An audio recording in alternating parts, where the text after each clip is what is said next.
Hello students. Previous lecture में हम लोगों ने देखा था कि जो हमारा पीरियोडिक टेबल था उसका जो भी हिस्ट्रिकल बैकग्राउंड था उसको हम लोगों ने कर लिया था। फिर आपको मैंने बताया था कि ये जो एटॉमिक नंबर होता है 100+ उसका नोमेनक्लेचर कैसे लिखते हैं। इन बातों को हम लोगों ने कर लिया था।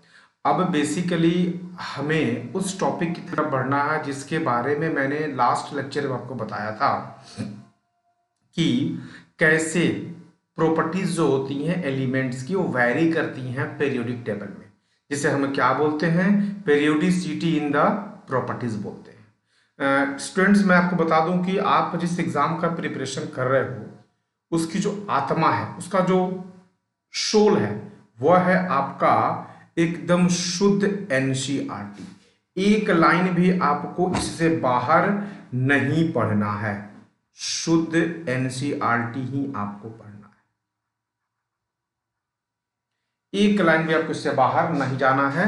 आपको मैं आश्वस्त कर दूं कि एनसीईआरटी की जितने भी हेडिंग्स हैं, जैसे आप अगर बुक को देखोगे, एनसीईआरटी बुक को देखोगे तो आपको बहुत सारे उसमें टॉपिक 3.1, 3.2, 3.3, 3.4 ऐसे करके दिया गया होगा। तो उसमें अभी तक पिछले 34 सालों में जो क्वेश्चंस पूछे गए हैं, मैं उसका आपको ओवरव्यू बता दूं कि टॉपिक नंबर 3.4 जो कि है nomenclature of elements with atomic number more than 100, इससे एक क्वेश्चन पूछा गया था।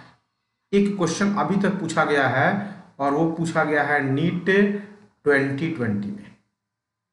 ठीक है। उसके बाद जो नेक्स्ट हेडिंग है, नेक्स्ट टॉपिक है, एनसीईआरटी बुक का मैं बात कर रहा हूं 3.5, जिसमें है electronic configuration of elements and the periodic table. इससे अब तक बच्चों 5 क्वेश्चंस पूछे गए हैं। पिछले 34 सालों में 5 क्वेश्चंस पूछे गए हैं। और अभी जो टॉपिक मैं आपको पढ़ाने जा रहा हूं वह है 3.7। एनसीईआरटी में चैप्टर नंबर 3 है, पार्ट 1, क्लास 11 का ये चैप्टर। तो 3.7 बच्चों, आपको बता दूं क्वेश्चन का पिटारा है एकदम से, मतलब बहुत सारे क्वेश्चन, सबसे ज्यादा जो क्वेश्चंस हैं अभी तक इसी से आए हैं, यानी 40 क्वेश्चंस पिछले 34 ईयर्स की मैं बात कर रहा हूं। ठीक है। 34 ईयर कहने का मतलब क्या हो गया कि 1988 से 2021 जितना भी आपको मैं बताया, ये 40 क्वेश्चन इससे पूछे गए हैं, जो टॉपिक अभी हम लोग पढ़ने वाले हैं। तो आप टॉपिक पढ़िए, बहुत अच्छा लगेगा, बहुत इंपॉर्टेंट टॉपिक है और बहुत ही इंटरेस्टिंग टॉपिक भी है। ठीक है। आइए चलिए बढ़ते हैं आगे और आपको मैं लेके चलता हूं हमारा जो टॉपिक है periodicity in the properties. Periodicity in properties. ठीक है। आइए चल के इसको देखते हैं। तो मैंने आपको जो जो भी प्रॉपर्टीज थी उसको मैंने आपको बताया था। तो आइए हम पहला प्रॉपर्टी को लेते हैं और वो हमारे लिए है एटॉमिक रेडियस। क्या है हमारे लिए? Atomic radius. एकदम एक एक लाइन आपको एनसीईआरटी का फॉलो करना है बच्चों, और मैं भी आपको जो कंटेंट दे रहा हूं वो एनसीईआरटी बेस्ड ही कंटेंट है। प्रीवियस ईयर क्वेश्चंस भी जो है वो आपके एनसीईआरटी के टॉपिक के अकॉर्डिंग है, जो मैं आपके पढ़ा रहा हूं वह भी एनसीईआरटी के अकॉर्डिंग है। बस आप इसको बढ़िया से पढ़ लो, फिर केमिस्ट्री से आपको प्यार हो जाएगा, और जब केमिस्ट्री से आपको प्यार हो जाएगा तो फिर एग्जाम तो क्रैक हो ही जाएगा, है ना। चलो आ जाओ। तो बच्चों, आपको एक बात मालूम है कि एटम कैसा होता है? तो सर एटम होता है स्फेरिकल। अगर किसी भी स्फेयर के रेडियस को निकालने की हम बात करते हैं तो क्या करते हैं? तो सर ये सेंटर, सर ये सेंटर हो गया, और इस सेंटर से लेकर के इसके लास्ट छोर का जो डिस्टेंस होता है यह रेडियस कहलाता है। तो बिल्कुल वैसे ही आपको भी क्या करना है जी? क्या करना है आपको? एटम का रेडियस निकालना है, वो क्या कहलाएगा? Atomic radius. लेकिन अब इसको निकालना थोड़ा सा हो जाता है कॉम्प्लिकेटेड, क्योंकि ये जो एटम होता है ना, आपको मालूम है ही, ये वेरी स्मॉल, स्मॉल नहीं, वेरी स्मॉल होता है। इसीलिए हम एटॉमिक रेडियस को, यानी एटॉमिक रेडियस है क्या, तो it is the distance between the nucleus and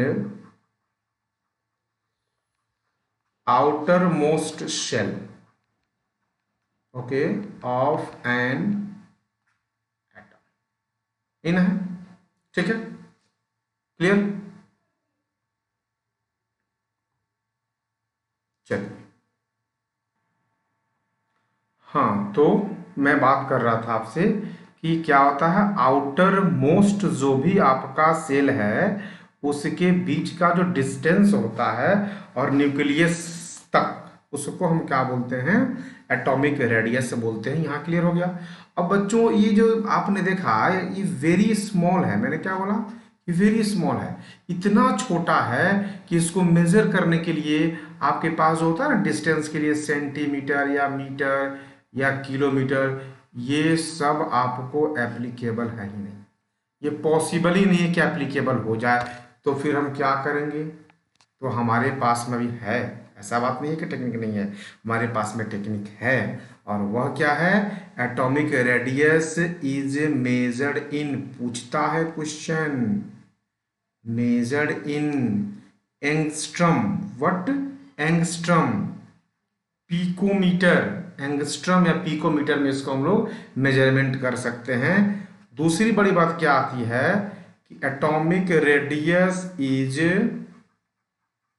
measured by X-ray diffraction, what, X-ray diffraction and spectroscopy, क्योंकि एटम को तो आप देख सकते हो नहीं, तो यही दो तीन माध्यम है जिसके हेल्प से आप उसके रेडियस को निकाल सकते हो। यहां तक कोई दिक्कत आपको मेरे ख्याल से नहीं है, आप इस चीज को सबक को भी समझ रहे हो।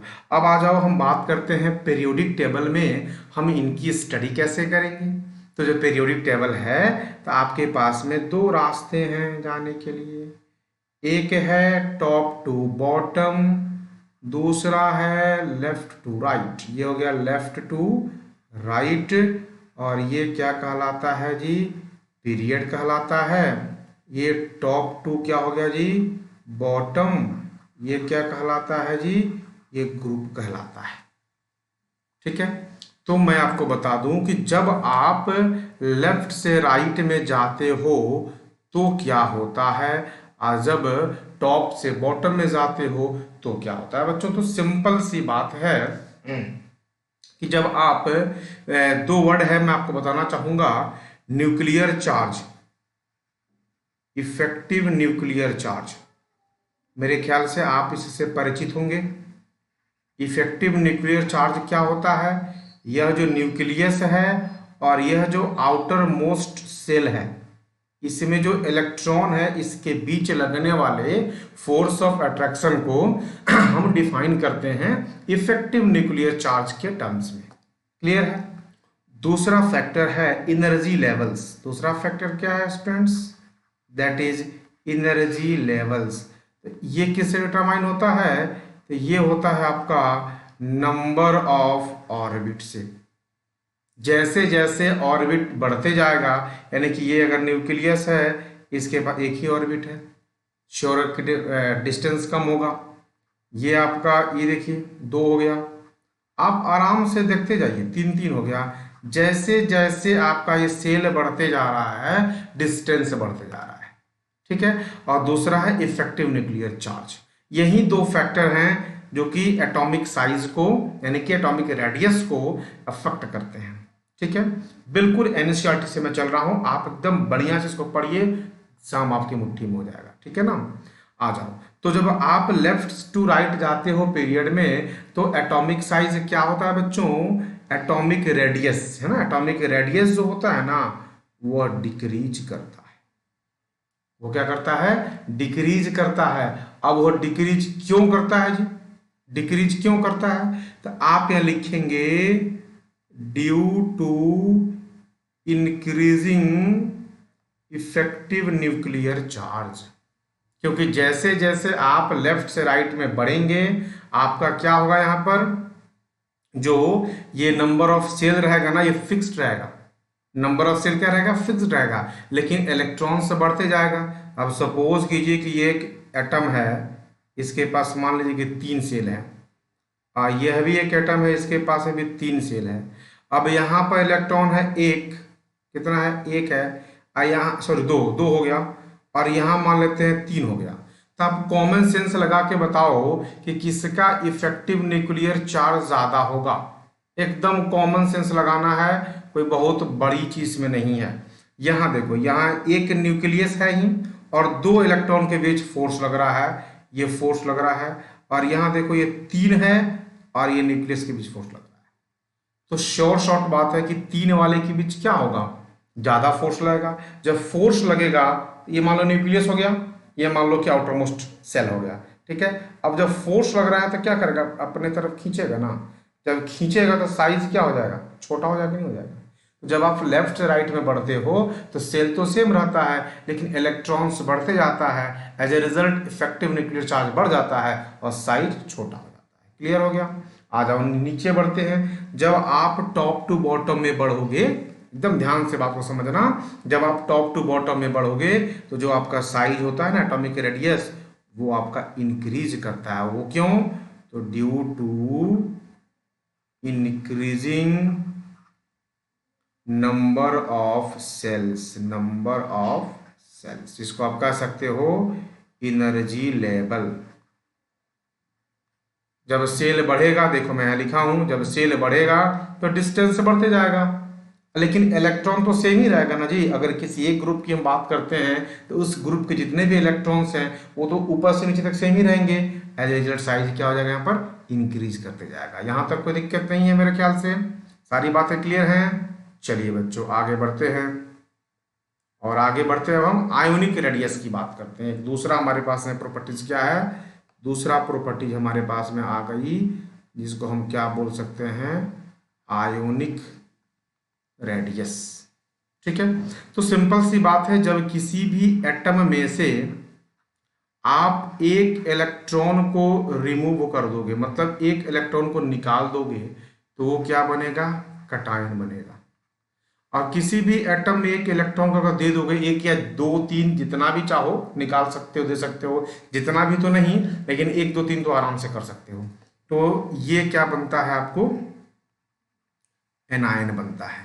यानी ये हो जाता है आपको पॉजिटिव चार्ज, और ये हो जाता है आपको नेगेटिव चार्ज। ठीक है, तो इसमें कुछ नहीं है, इसमें आपको बहुत सिंपल सा फंडा है। बिल्कुल जो आपने देखा, क्या आपने जो देखा अभी कुछ देर पहले, आपको जो मैंने बताया था किसके बारे में? एटॉमिक रेडियस के बारे में। बिल्कुल वही फैक्ट है। सपोज करो कि ये एक एनायन है Na+, ठीक है, तो Na+ हो गया, तो इसके पास इलेक्ट्रॉन कितने होंगे? 2 और 8 ही होंगे ना। लेकिन ये क्या था? ये सोडियम मेटल था, तो इसके पास कितने थे? 2 8 1 थे। अब इसको हम फिल करते हैं। देखो देखो ध्यान से एकदम से, ये देखो इसके पास 3 सेल है। अब तुम कॉमन सेंस लगाओगे तो तुम्हें क्या लगेगा कि इसका एटॉमिक रेडियस बड़ा होगा। सिंपल सी